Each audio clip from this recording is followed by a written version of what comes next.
আমার ভাইরা, আমার রসুল কেমন ছিল ছোট্ট একটা কথা বলে শেষ করে দেই। আল্লাহর নবী যেদিন মক্কা থেকে মদিনায় হিজরত করে যান, হযরত আবু বকর সিদ্দিক রাদিয়াল্লাহু তাআলা আনহুর সাথে প্রায় 13 থেকে 14 দিনের পথ আল্লাহর রসুল মক্কা থেকে মদিনায় পৌঁছিতে সময় লাগে।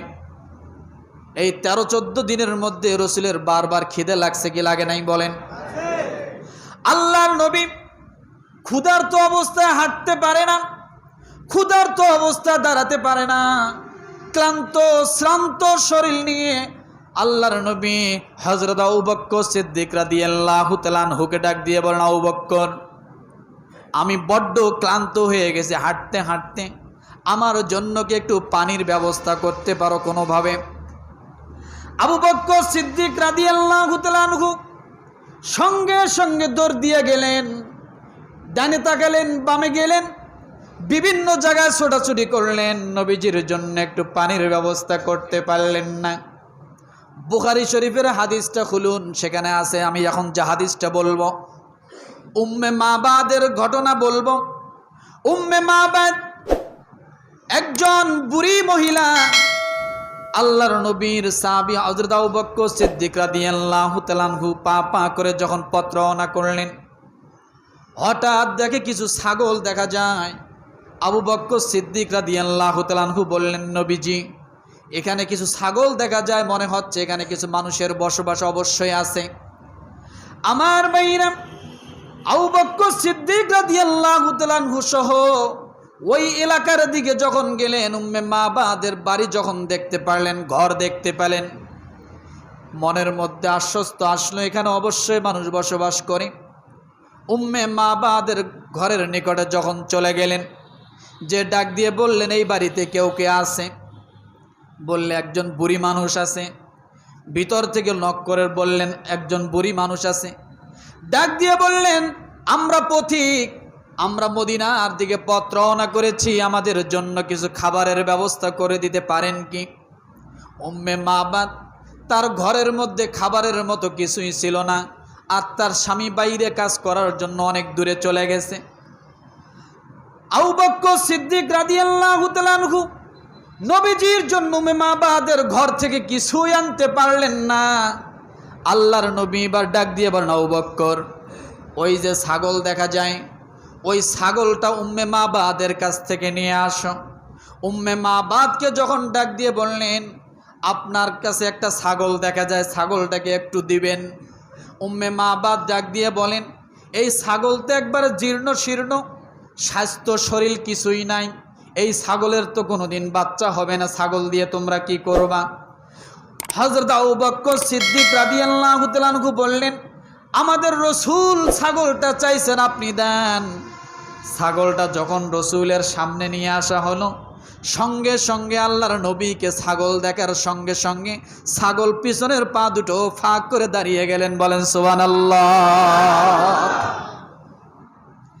ছাগল দাঁড়িয়ে গেল, আল্লাহর নবী রহমতের হাত, বরকতের হাত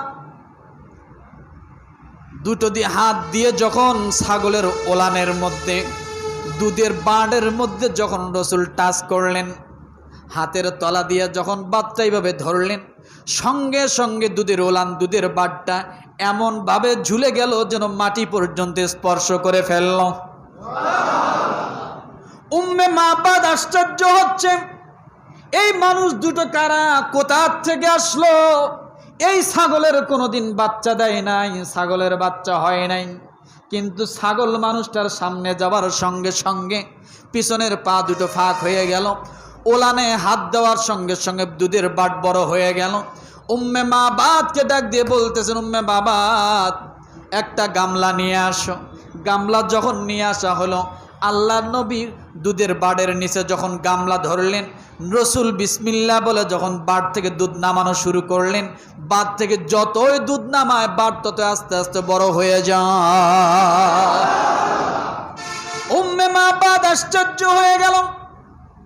আল্লাহর নবী সেখান থেকে দুধ খাইলেন, হযরত আবু বকর সিদ্দিক রাদিয়াল্লাহু তাআলা আনহুকে দুধ দিলেন। এবার উম্মে মাবাদের জন্য দুধ দিলেন। উম্মে মাবাদ যখন দুধ খাইলেন, খাওয়ার পরে আরো কিছু দুধ রয়ে গেল।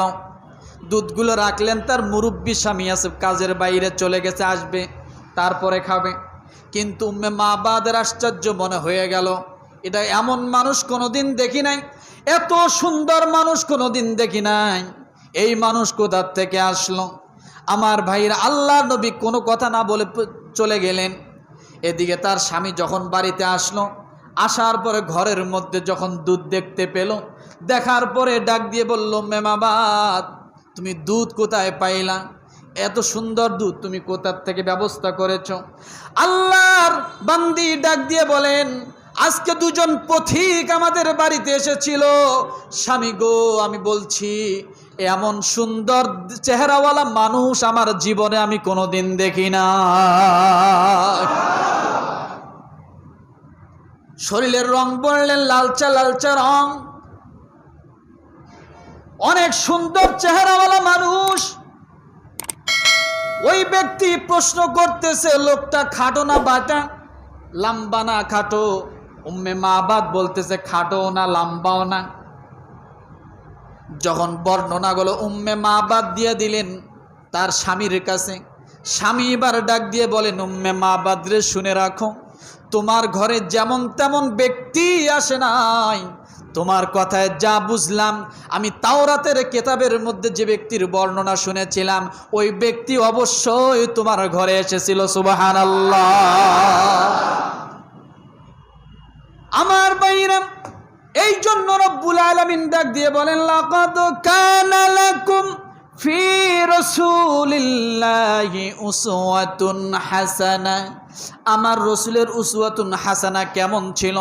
ওই যে বেদুনের কথা বলেছিলাম, গুইসাপ যখন রসুলের সাক্ষী দিয়ে দিল, রসুলের সাক্ষী দেওয়ার সঙ্গে সঙ্গে বেদুন আশ্চর্য হয়ে গেল।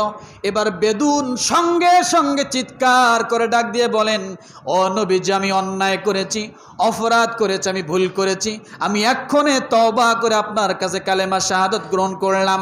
আল্লাহ নবী সঙ্গে সঙ্গে বেদুনকে কালেমা শাহাদাত গ্রহণ করলেন। আশহাদু আল্লাহ ইলাহা ইল্লাল্লাহু ওয়া আশহাদু আন্না মুহাম্মাদান আবদুহু ওয়া রাসূলুহু। কালেমা শাহাদাত গ্রহণ করে নিল। বেদুন, সালেম গোত্রের বেদুনের বুকটা টান টান হয়ে গেল, হৃদয়ের মধ্যে আলাদা একটা শক্তি সঞ্চয় হলো, ইমানি তেজ বলিয়ানে বলিয়ান হয়ে গেল, ইমানের শক্তিতে বলিয়ান হয়ে গেল। এবার কালেমা শাহাদাত পড়ে পড়ে যখন চলে গেলেন বাড়ির দিকে, পথের মধ্যে দেখে প্রায় 1000 শত্রু বাহিনী আল্লাহর নবীর দিকে যুদ্ধ করার জন্য আসতেছে, আল্লাহর নবীর বিরুদ্ধে যুদ্ধ করার জন্য আসতেছে। যখন বনু সালেম গোত্রের বেদুনের সঙ্গে দেখা হলো, এবার বেদুন ডাক দিয়ে বলছে, তোমরা এতগুলো সৈন্য বাহিনী কোথায় যাও? বলতেছে, শুনছি মুহাম্মদ নামের একজন ব্যক্তি আছে, নতুন ধর্মের দাবি করে, নতুন নবীর দাবি করে, আমরা তার বিরুদ্ধে যুদ্ধ করার জন্য যাচ্ছি। এই কথা যখন 1000 সৈন্য বাহিনীর জবান থেকে বাইর হলো, সঙ্গে সঙ্গে বেদুন এবার বুকটা টান টান করে দিয়া ইমানের শক্তি নিয়ে চিৎকার করে তাদের সামনে বলল, লা ইলাহা ইল্লাল্লাহু মুহাম্মাদুর রাসূলুল্লাহ।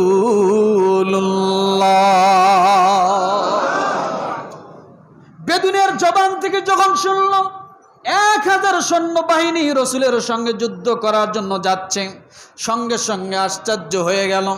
কি আশ্চর্য কথা, তুমিও ইসলাম গ্রহণ করেছো, তুমি ওই ব্যক্তির সাথী হয়েছ। এবার বেদুন ডাক দিয়ে বলল, আমি শুধু ওই ব্যক্তির সাথী হই নাই, এই যে আমার সাথে গুই সাপ আছে, এই সাপটাকেও যদি তোমরা জিজ্ঞাসা করো, সঙ্গে সঙ্গে সাপটাও গ্রহণ করে নিল, লা ইলাহা ইল্লাল্লাহু মুহাম্মাদুর রাসূলুল্লাহ। সাপের জবান জবান থেকে 1000 সৈন্য যখন রসুলের উপরে কালেমা শুনতে পারল, সঙ্গে সঙ্গে 1000 লোক সমস্ত অস্ত্র শস্ত্র ফালায় দিয়া ওই জায়গার মধ্যে বেদুনের হাতে হাত রেখে 1000 লোক একসঙ্গে ইসলাম গ্রহণ করে নিল। আপনি ইসলামের ইতিহাস তাকান, সবচাইতে বেশি একসঙ্গে ইসলাম গ্রহণকারী যে 1000 ব্যক্তি, এই গুইসাপ এবং বেদুনের সাথে সম্পর্ক। আর এটা হয়েছে কিসের জন্য? উত্তম আদর্শের জন্য। কি আদর্শ ছিল? রসুলকে এত গালিগালাজ করলো, রসুলকে এত কটাক্ষ করলো, রসুলকে এত কথা বলল, কতল করতে চাইল, রসুল তখনও ধৈর্যবান। তখনও কি? তখনও ধৈর্যবান, তখনও সবুর। উমর বারবার উঠে লাফায়, রসুল বলে উমর লাফায়ও না, এটা উত্তম আদর্শ না। এই জন্য বলা হয়েছে যে রসুলদের নবুয়তের একটা গুণ হলো অধিক ধৈর্যবান। কথা ঠিক কিনা? মুসলমানের একটা গুণ থাকতে হয় ধৈর্য।